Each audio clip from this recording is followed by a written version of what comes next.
तो जनाब हीलिंग कैसे हो, तो और किस तरीके से जो है ना वो आप कर सकते हैं, तो इसका जवाब ये है कि बिल्कुल उसी तरीके से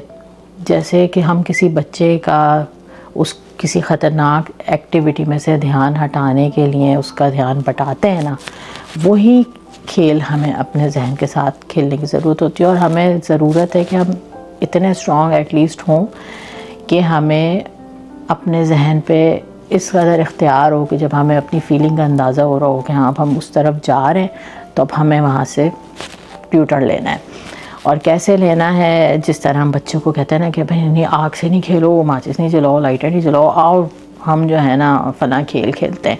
या आओ चलो हम बाहर चलते हैं, या आओ चलो हम तुम्हारे किसी दोस्त से मिलने चलते हैं, या उसको छोड़ो आ जाओ हम पानी से कोई एक्टिविटी कर लेते हैं, या आ जाओ चलो मैं तुम्हें तैयार करूँ, तुम्हारे नए वाले कपड़े हैं वो दिलाऊँ।